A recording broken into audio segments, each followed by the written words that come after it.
Okay. I hope we're live. I hope the volume level's looking okay.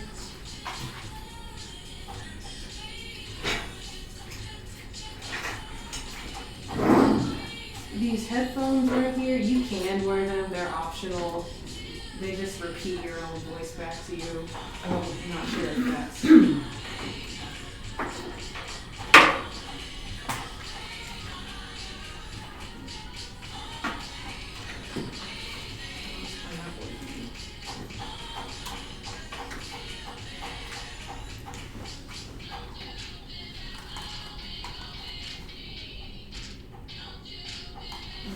I'm going to probably use those.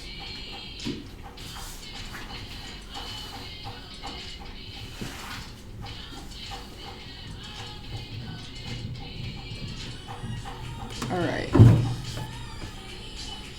Don't know if anyone's in this chat yet. Usually my mom tunes in. Do you take questions? I do.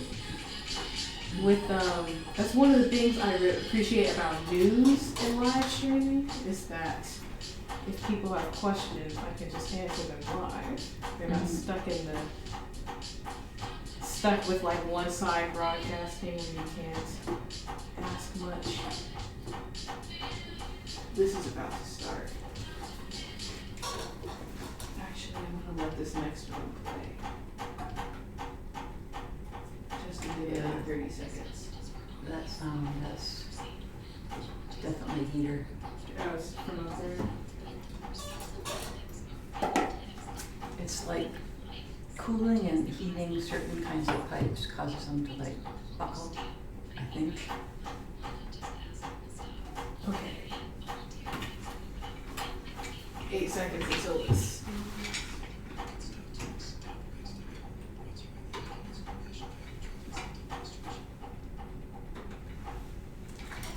And we are live, we're live, I believe. You're listening to Save the Vibes live on KRUI 89.7 FM. I'm your host, Sweet Jorna. And for the last segment of this Black History Month celebration we've been doing, I wanted to explore the role of religion in developing what we see today as Black culture. Now, I know this is a news show and a politics show and occasionally a history show, but religion is not something we've really touched on before. But as a Black myself, I can attest to the fact that religion is, and more broadly, religious experiences in general, are very important elements of the Black experience. And if I'm to do any decent job in conveying to the public an incredibly important but largely unaccredited element of the Black experience in America, religion must be mentioned. And in that conversation, I'd like to clarify before we start, off the top of the show, that this is not in any way meant to serve as any attempt to influence public religious thought. This is intended to simply provide insight and context to all not living the Black experience themselves. But there's an incredibly long and rich history to cover in this topic, and we obviously won't be getting to all of that today. But I would like this episode to serve as an introduction to religion in shaping Black thought and culture at large. And to help with that, we've got in the studio with us today Dr. Diana Cates, who is the Director of Undergraduate Religious Studies at the University of Iowa. Dr. Cates, hello. Hello. Can you tell us a little bit about what your area of academia includes? Sure. I'm by training an ethicist, but I say that I do ethics and moral psychology.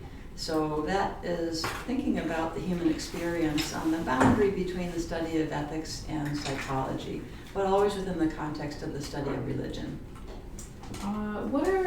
With your studies, can you tell me what are some of the primary elements of religious thought in Africa prior to the introduction of Christian ideologies?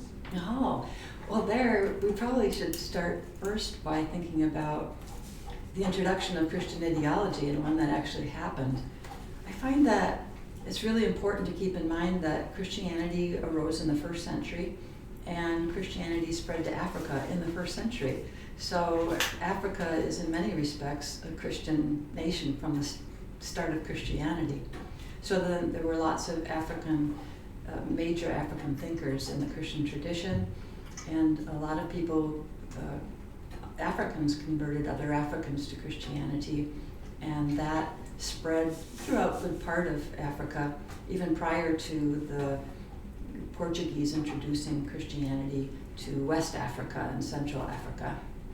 So I forgot what your question was, but you were about the religious thought in Africa prior to the introduction of Christianity, but I guess there was no introduction in the formal sense that I'm thinking of. Yeah. So it's interesting. But so Christianity obviously came into contact with indigenous religious beliefs and practices, and those are just fascinating to me. So we call it, I study mostly West African religion, so West African traditional religion. And some of the most prominent things about that way of life are a belief in a high God, which is one thing I think that made it easy for many African, enslaved Africans to adopt Christianity, because there was a similar belief in a high God, a creator, enormous power and dignity that stood beneath all existing things. And in West African religiosity, I think that high God was conceived of as relatively grand and therefore distant, and not necessarily involved in the day-to-day activities of African people. And so there were a lot of other spiritual realities that were involved in their lives, including, especially nature spirits and ancestral spirits.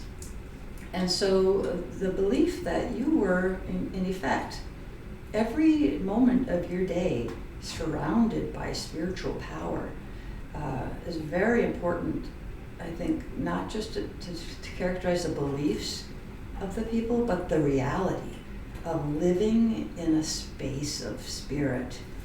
And so there were lots of people in the communities that had special roles for contacting these spirits and mediating their wisdom and their power to the community. And I think that's a huge part of African culture, is making peace with those spirits, honoring them, worshiping them, trying to appease them if they get angry, trying to figure out if something goes wrong in the community, which spirit is causing it. So that sense of being surrounded by spirit, held up by spirit, but also some spirits that could be malevolent or kind of tricksters and mess things up, I think says a lot about African religious culture, but also I think a lot of that gets incorporated into early African American Christianity as well. What can I ask? What with the belief that there is a spirit, or any, I guess I'll use God as like a catch-all term for this higher power. With that being a little more removed in African religiosity than what we may think of as standard Christianity, what did the practice or worship of this religious practice look like? What did was it communal? Was it an individual practice? Yeah, so even though the God is, conceptually far removed, still that God is the creator of all, and that means that God is present in every existing thing. So in that sense, it's not distant at all, but it's not like a person-like figure that you would have a relationship with, as it is in Christianity. So most of the practice of religion is being aware of that power and revering it, but interacting with the powers that it has created to be closer to human beings and to have those kind of personal relationships with them. In a sense, all interaction with really anything on earth, if you believe in the nature God as well, is an interaction with this deity. Yeah. What was when the slave trade did eventually ensue, what was the motivation for discouraging these indigenous beliefs by slaveholders who really had probably little to no understanding of this indigenous belief, but were still against proliferating it within the enslaved population? That's a really good point, that they had no idea what they were fighting against. But the suspicion was that religion is a bond. It's a bond between humans and their creator, a bond between humans and spirits that surround them, between them and their ancestors, and between them as members of communities today.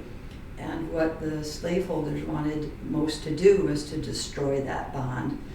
And one reason for destroying it is not only to destroy the humanity of the people that they enslaved, but also to destroy any sense of power that comes with that bond, and any sense that that power could lead to resistance. And so I think they needed to break up actually the whole of African culture, including languages, but especially religion, in order to make sure that people were isolated and felt disempowered and felt as they were being treated, like they were reduced to things and not humans at all. Religion's a very humanizing power in some ways, even though some aspects of religion are used to dehumanize other people. It's very interesting. I love the study of religion. With Christian colonist and slave trader, I'll jump around in my questions a little bit, but with Christian colonist and slave trader, this kind of ties into what you were just talking about. Is there a religious or biblical justification for the exclusion of Africans as being deserving of a freedom, of a life free of enslavement? Yeah, the Bible is a very interesting, complex, and powerful document. So to talk about a religious justification would be to talk about a way in which someone or some group uses a biblical text in one or another translation to justify the choices that they make or the institutions that they set up. So you could never talk about there being a justification for really anything in the Bible. It would just be that the Bible becomes the source that people use to justify what they want or what they believe God wants. So there are passages, though, in the early experiences of enslaved Africans encountering Christianity. There were passages that they heard repeatedly from white preachers that came from, cherry-picked from the Christian scriptures and were used to communicate the lowliness and the humility of the slaves, and convince them that they were to remain humble and lowly and not resist. So I brought a couple of quotations here. So one that was commonly used by slaveholders and people in government who supported slaveocracy was this book of Ephesians in the Christian New Testament. In the chapter 6, verse 5, it says, "Slaves, obey your earthly masters with fear and trembling and singleness of heart as you obey Christ." So what we have here is a person in the ancient Mediterranean, Near East, where slavery was already prominent. Slavery was prominent in the Roman Empire. Basically telling a person who's enslaved to be a good slave. If that's your lot in life, then be a good slave. Now there's any number of ways that you can interpret this, but of course to take something from the first century that was used within a context where slavery was already accepted and use that to justify slavery thousands of years later of a totally different people for different reasons is highly problematic. But that's what, so people are looking for authority. Many Christians do read the Bible and they actually hear God speaking, even when it's Paul or an associate of Paul, in this case, that is just recorded as having said something, maybe a decade or two after it was said, but they hear God and they want to hear God justifying what they have already introduced as their preferred way of life and preferred way of governing their community. So there are also, just one more example, there was a sense that Jesus was himself very humble, and so there were stories told about him and how he accepted his fate, how he allowed himself to be brutalized, beaten, and ultimately executed without, so to speak, turning a hand, and how he actually taught people, if someone strikes you on one cheek, just turn to them the other, let them strike again. That's a very radical teaching. And so the white people who used those kinds of passages didn't use them with respect to themselves. They only used them with respect to the people who they wanted to be passive relative to their power. So that's happened throughout the entire history of Christianity, that the text has been used to justify a wide range of beliefs, but it's also used to justify liberation, including black liberation, and the idea of equality, and the idea of a God who loves all humans unconditionally. And so you get what you're looking for to some degree.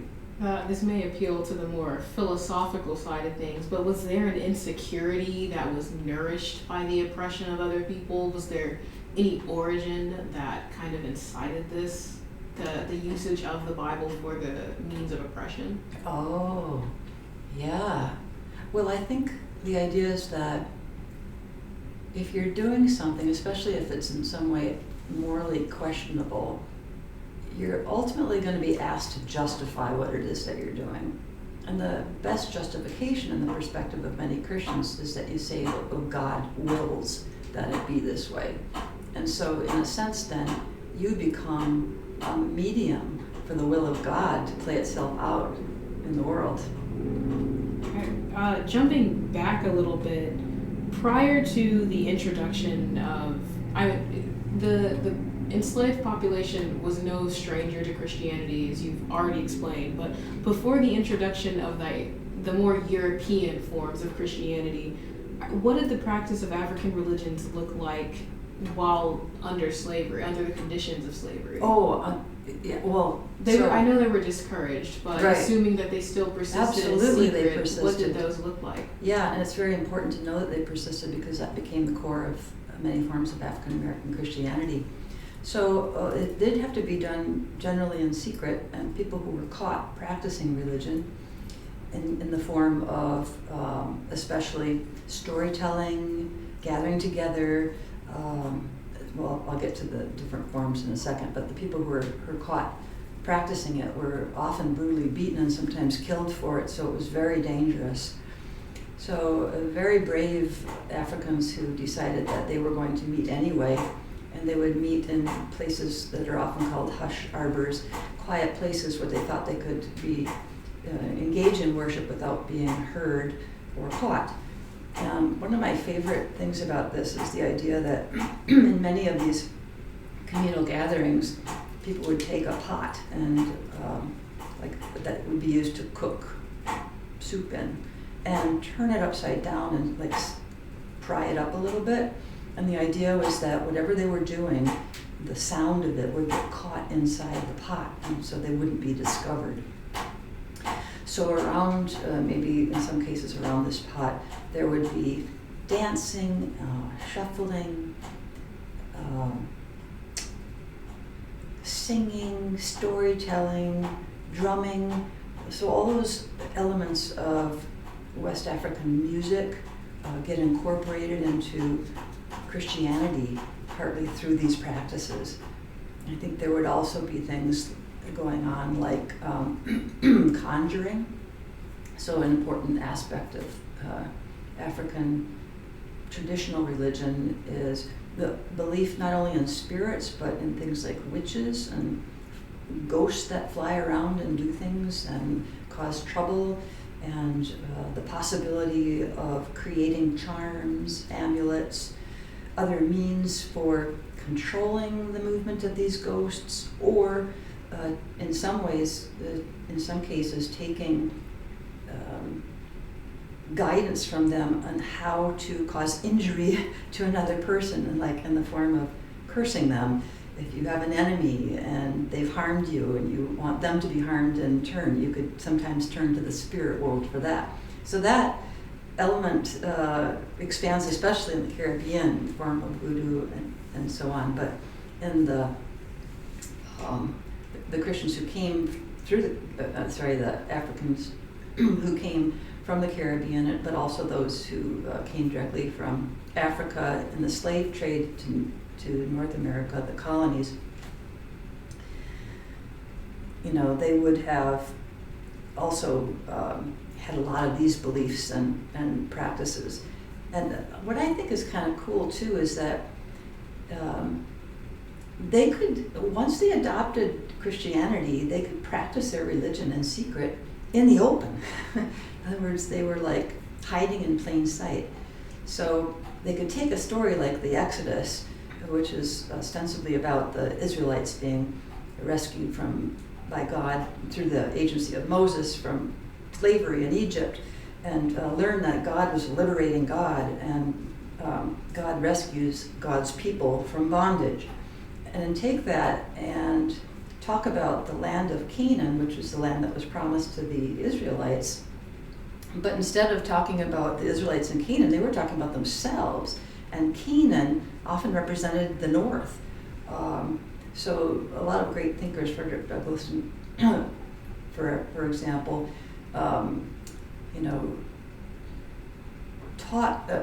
tells about how people were singing songs about the great Canaan and singing songs like Go Down Moses. And in that music, we're doing lots of different things, but one of the things they were doing was building resistance. So they were able to take Christianity and form it in light of their own experiences into something that really served them and fed their spirits and led them to assert their full humanity, their dignity, and eventually call white Christians to task for being hypocrites, for saying that, they love their neighbors as themselves, but they don't even recognize black people as neighbors, So it's a powerful thing to see a religion of the oppressor being transformed into something that really liberates a lot of the oppressed people who practice it.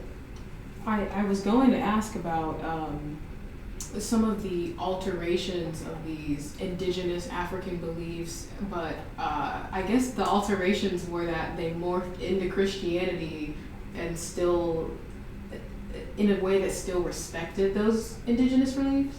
Yeah, it's interesting to think about how you should even put it, because we tend to think of Christianity like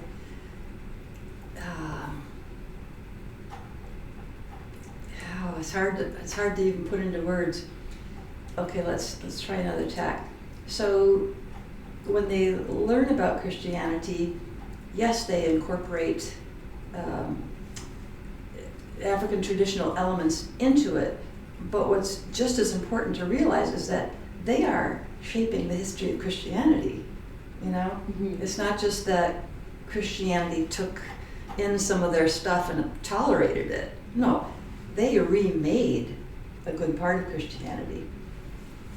I guess jumping back a little bit again, prior to the widespread movement, I guess, to evangelize the enslaved population or convert them to Christianity, why would slaveholders have wanted to give Christianity or to perpetuate Christianity, spread it to the enslaved population? Yeah, well, I think there are lots of reasons. And some of them, I think, were that even though it's hard for us to believe, some slaveholders took their Christianity very seriously, and they felt like it was their religious obligation to save the souls of Africans who they believed had been somehow lost in Africa.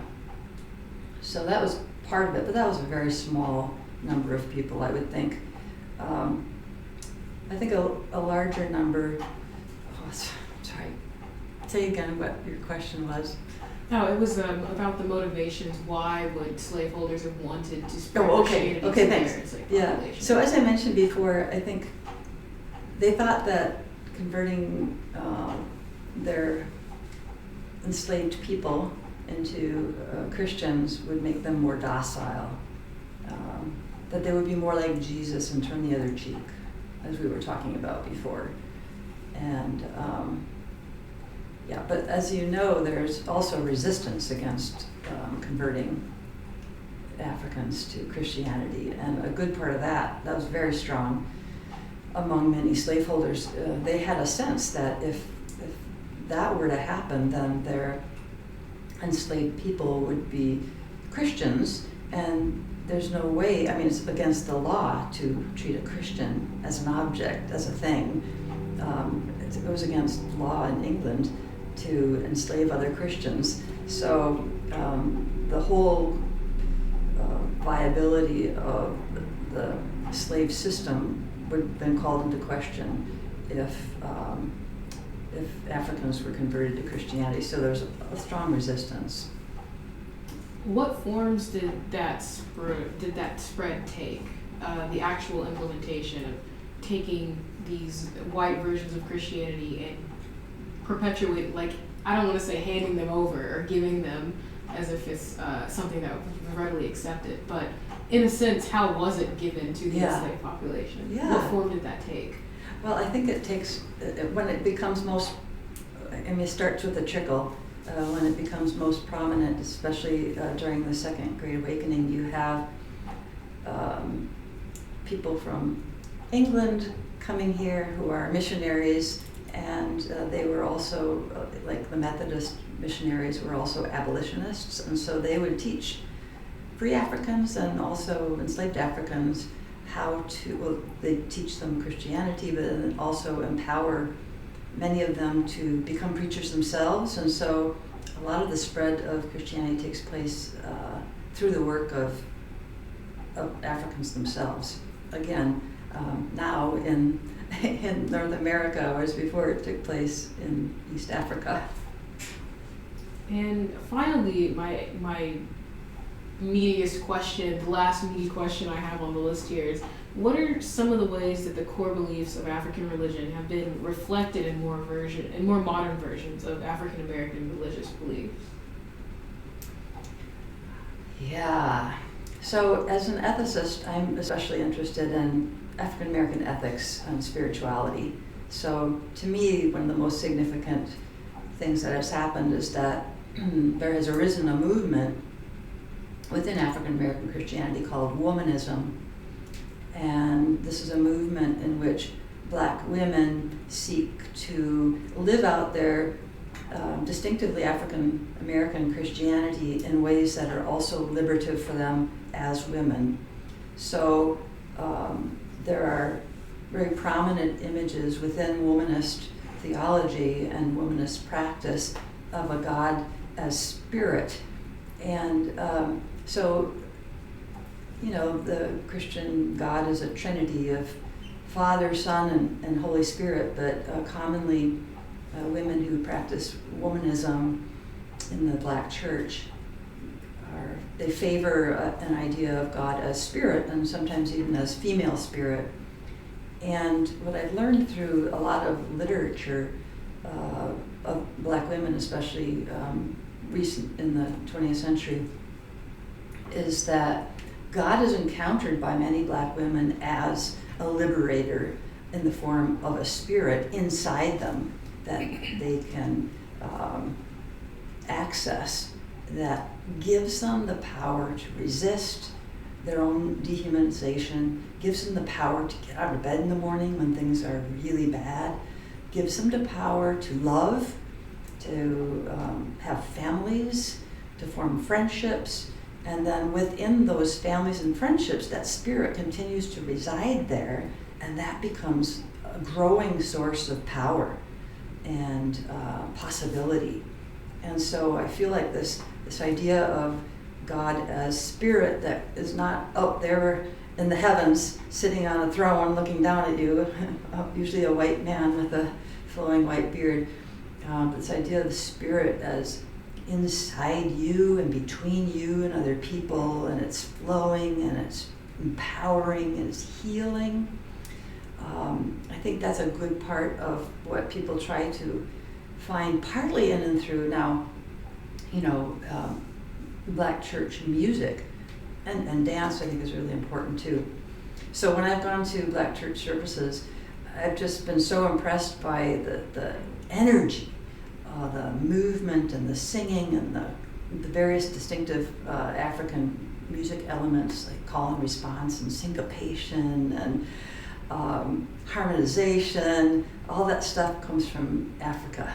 And to see that combined with this idea of God as spirit, and then to actually feel that spirit come down on you, almost like you're possessed by the spirit, in that energetic singing and moving, is so transformative. So I think that's one of the coolest things that happens in African American Christianity today. Has this always been the case? I know one of the things we covered slightly last week on the show, I had another interview, and one of the things that came up was that in modern movements, more modern movements of, I guess, the Black liberation movements, they've become more encompassing, more broad, including more elements such as not just focusing on telling and remembering properly Black history, but including modern elements like culture, hair, music, and how these things are also very intertwined in the history of Black culture. Have these broad elements kind of always been absorbed within the Black Christian movement? Yeah, I think they're absorbed along the way as the people who are practicing the Christianity, the African Americans who are practicing the Christianity, are engaged in other things. So many of them would have been engaged in the early development of jazz, and although there were some people who were involved in the development of jazz that rejected Christianity, of course. But I noticed that in a lot of Black churches there's also people who played drums and bass guitar and that sort of thing. Of course, that's not something that has always existed, but it evolves when you realize and you come to appreciate the fact that African Americans are the most important factor in the development of music in the United States. And so to pull that into your sense of empowerment and appreciation and worship makes perfectly good sense. But I think that evolves as time goes on in different communities. It evolves differently. There are obviously other communities that are much more conservative in the way that they worship.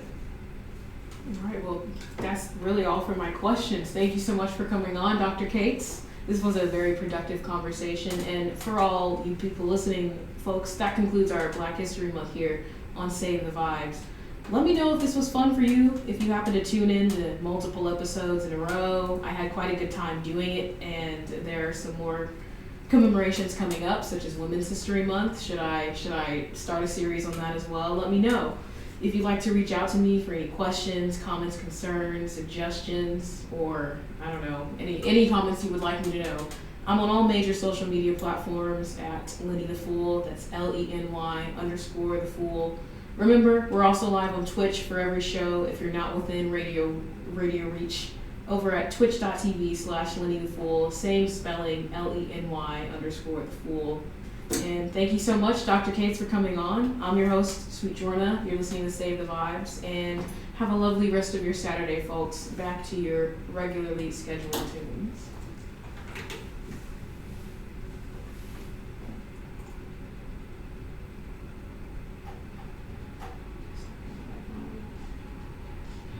Okay.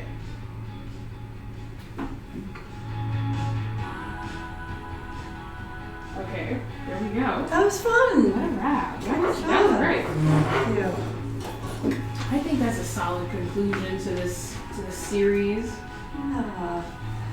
I was hoping to get a plug-in for the study of religion, but you did that pretty well at the beginning.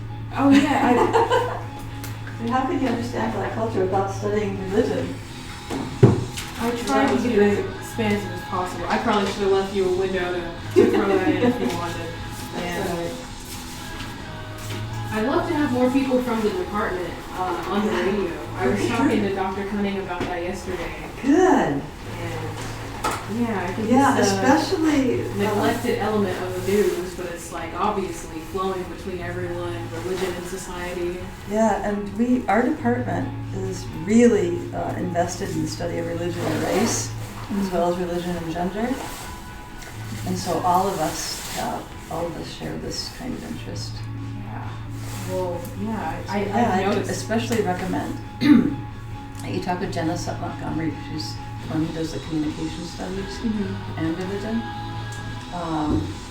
She's just super interesting and engaged, and she would be a great person. And hopefully Dr. Trimmer, if you want to do something more with African American Christianity or Islam, he's our expert there.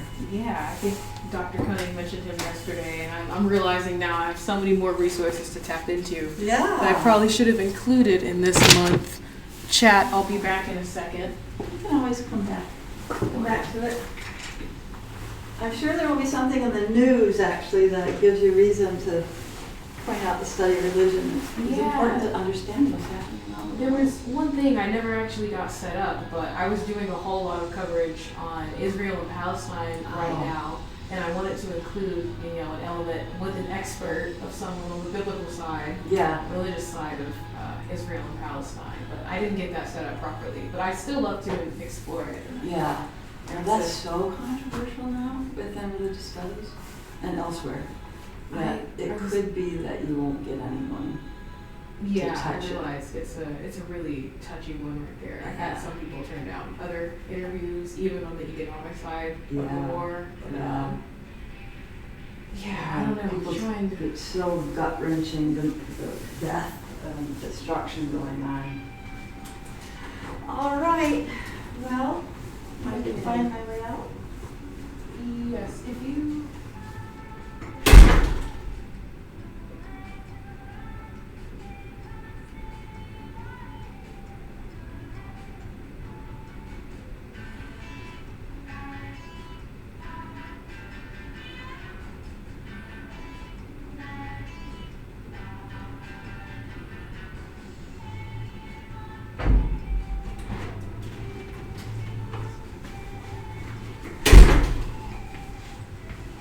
All right, we're back.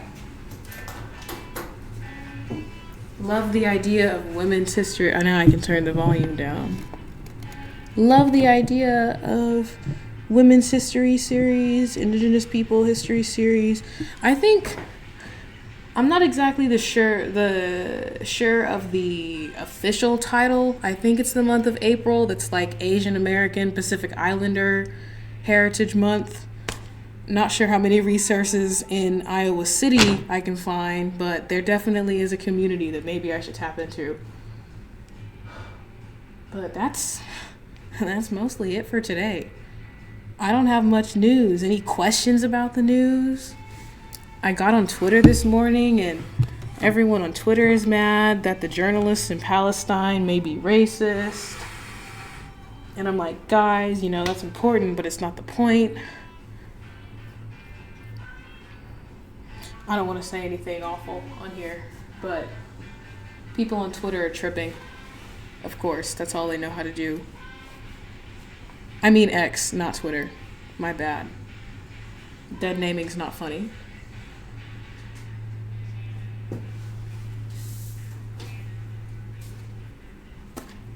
I don't really have many news updates because I'm not covering the news. I have not been watching much of the news. You put into Black History. Thank you so much, Brandon Pill, for tuning in. Before Black History Month ends, I know you're a big fan of those Lenny and Danny people, hoping they get a dub at the pub before the end of Black History Month, because that would really tie everything off. What else is Black History related? I wanted to get in contact with some churches. How do you guys feel, Twitch, being a little more lax than public radio? Which is ironic because you're Twitch and public radio is public radio. But how do you guys feel about religiosity and news coverage? For me, I think it's an important element I just like studying religion in general, but I think it's an important element of the news because the news is informing the public, giving information to the public to, I don't know, make informed decisions, participate in the democratic process. And if we're going to be encountering religion in everything that we do, regardless of whether you're believing in it or not, whether you practice it or not, it's influencing a whole lot of other people that you do interact with. And I think it's worth knowing about that. This is controversial to say, but I'm not actually against teaching religion in schools. In fact, I think maybe it should be done and at a much earlier age. Not indoctrination, but people should have a thorough understanding of what is influencing the minds of people around them. That ruling in Alabama, I guess I did watch the news this week. That ruling in Alabama. Sorry, the music stopped playing. Supreme Court ruling in Alabama that, pretty much said that any fertilized egg is a life, and that's been causing some issues in the IVF fertilization community. With things like that, that ruling came out, and there were so many biblical citations in the official Alabama Supreme Court ruling. Oops. I think if the Supreme Court is going to be spitting out stuff like that involves religion so heavily, then the general public, whether you're Christian or not, you should have an understanding of religion. I think it's probably what we need is religions class and media literacy.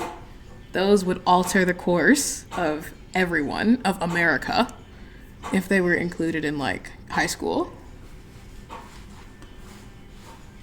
What time is it?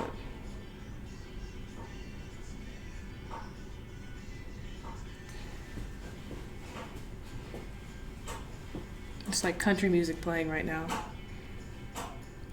That's all I have to say on that. Chat, if you have no other words, I'll probably end the stream here. I gotta book it to Texas Roadhouse. I got a gift card to use.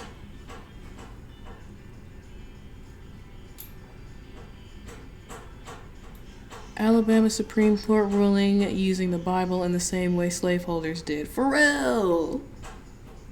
We're going through high school. I think it's a little ridiculous that the government is able to reference the Bible. The government is able to reference a sacred text that we're not even taught in public school.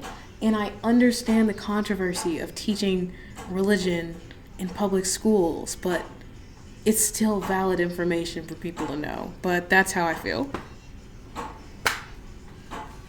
But yes, I am headed to, not Buffalo Wild Wings, Texas Roadhouse. Mom. What was I gonna say? Was it you that gave me the gift card? Thanks. I'll be using it today. If it was Revis, tell him I said thanks. Pub at 420. Pub at 420. I'll be pubbing at 420. Hopefully, if I'm not, I don't be there. Oh, I didn't even mention Black Cultural Fest. Black Cultural Fest was supposed to be mentioned on the radio. It's happening today from 12 to 4 here in the IMU. I want to stop by that. Hope I can get some pictures. Maybe I'll post those on social media. Black Cultural Fest live on Twitch? No, will not be happening. It is not my function. But for real, what a great end to Black History Month. Me saying goodbye 20 times and not hanging up. But I'm for real. See you all later.